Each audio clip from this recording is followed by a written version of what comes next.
Good morning, and welcome to TOITOI Japan Market Radio, your daily briefing on Japanese markets for global investors. Today is March 31, 2026, and we're coming to you from Tokyo with a look at what's moving equities, the yen, and Japanese government bonds. Joining me as always is our portfolio manager focused on Japan. Let's start with the headline numbers from today's session. Thanks for having me. It was a fairly rough day across the board in Tokyo. The Nikkei 225 closed at 51,063.719, down 1.585%, while the TOPIX fell 1.328% to 371.4.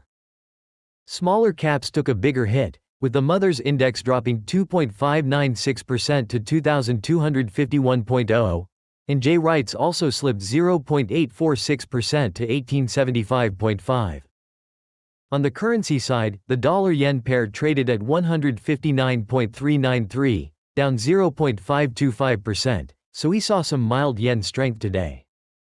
Commodities in yen terms were mixed, with gold up 0.203% to 17,255.00 and crude oil rising 0.224% to 103.11. That decline in equities looks like it's part of a broader regional story. We're seeing reports that Japanese stocks slid sharply amid Middle East uncertainty. Can you walk us through what's driving this sell-off and why it matters particularly for Japan? Absolutely.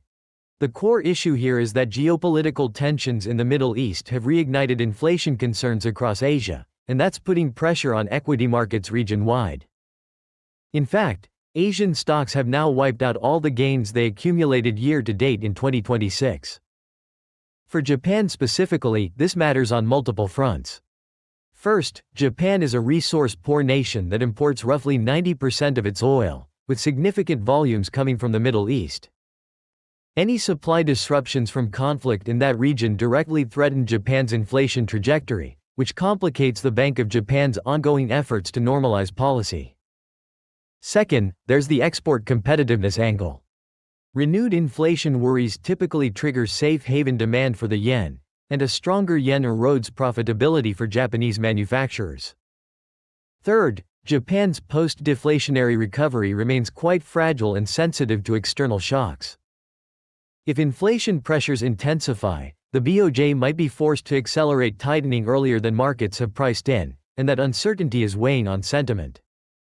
So from an equity standpoint, which sectors are most at risk if this sell-off broadens? We're looking at cyclical and export-sensitive sectors being most vulnerable. Think autos, machinery, materials, all the areas where Japan has significant global exposure. If the Middle East situation escalates into broader economic disruption, global demand could weaken, and Japanese exporters would feel that impact directly. Energy-sensitive sectors like trading houses and utilities are also in focus because rising oil prices squeeze margins and increase input costs. On the other hand, we might see some defensive rotation into domestic-focused names or sectors that benefit from a stronger yen, but today the overall tone was risk-off. Staying with the yen theme, we saw the currency strengthen modestly today. How should global investors be thinking about yen moves in this environment? It's a classic safe haven dynamic. When geopolitical risk flares up, the yen typically appreciates regardless of Japan's own vulnerabilities to the shock. Today's move to 159.393, down 0.5%, reflects that flight to quality impulse. But there's a nuance here. If markets start to perceive that the BOJ will lag behind other central banks in tightening because inflation expectations become unanchored or because the bank prioritizes stability over normalization, that could temper yen strength over time. For now, though, the immediate reaction is yen positive. That's important for global investors with unhedged Japan equity exposure, because currency moves can amplify or dampen total returns in dollar or euro terms. On the policy side, you mentioned the BOJ earlier. There was also a report suggesting that Asian stocks broadly surrendered their 2026 gains as war-driven inflation worries took hold. What does this mean for the Bank of Japan's policy path? This is where things get tricky. The BOJ has been on a very gradual normalization trajectory, moving away from ultra-accommodative policy. But if inflation expectations rise materially because of energy price shocks, the bank could face pressure to adjust its yield curve control framework or accelerate rate hikes. That would be a significant shift, and it's not fully priced into markets yet. On the other hand, if equity volatility persists and growth concerns mount, the BOJ might opt to stay patient and avoid tightening into a fragile recovery. The key monitoring point for investors is any policy signal from the BOJ regarding its inflation tolerance and the timeline for further normalization.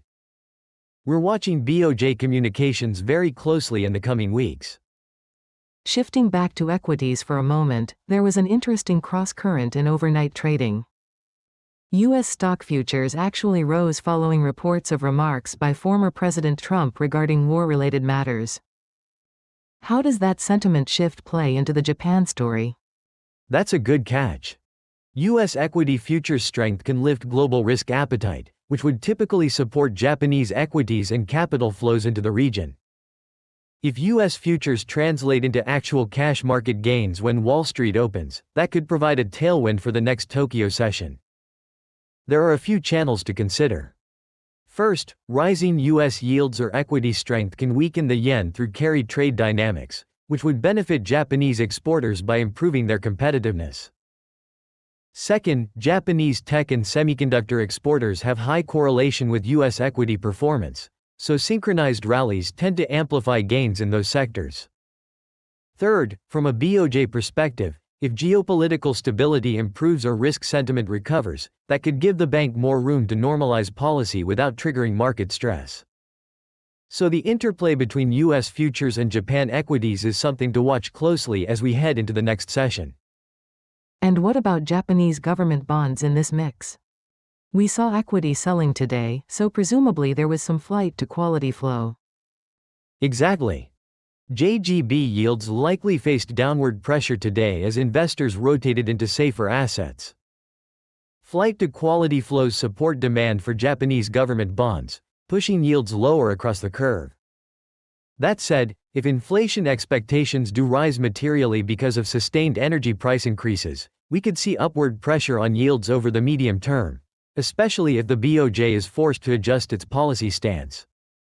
The 10-year JGB yield is a key level to monitor. If U.S. yields accelerate on the back of stronger U.S. data or risk on sentiment, that could create carry trade incentives that lead to modest JGB selling as well. So the bond market is caught between near-term safe haven demand and longer-term inflation and policy uncertainty. Let's pull this all together for our listeners. What are the main themes global investors should be tracking as we close out March and head into April? I'd highlight 3 things. First, geopolitical risk premium is back, and Japan's exposure to Middle East energy supplies makes it particularly sensitive to developments there.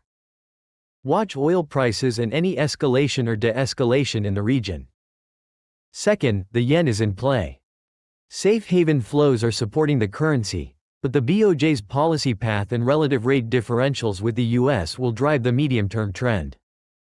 For global investors, that means currency hedging decisions are crucial right now. Third, equity positioning. We've given back year-to-date gains across Asia, and Japanese equities are trading with a risk-off tone. Cyclical and export-sensitive sectors face headwinds, but any improvement in risk sentiment or stabilization in energy markets could create opportunities. The key is to stay nimble and keep an eye on the BOJ's next move. Great summary. And just to underscore, this is market commentary for informational purposes, not investment advice. Every investor's situation is different, so always consult with your own advisors before making portfolio decisions. If you're a global investor tracking Japan exposure and want to stay on top of daily market moves, consider subscribing to TOITOI Japan Market Radio. We'll be back tomorrow with the latest from Tokyo. Thanks for listening. Thanks, and we'll see you next time.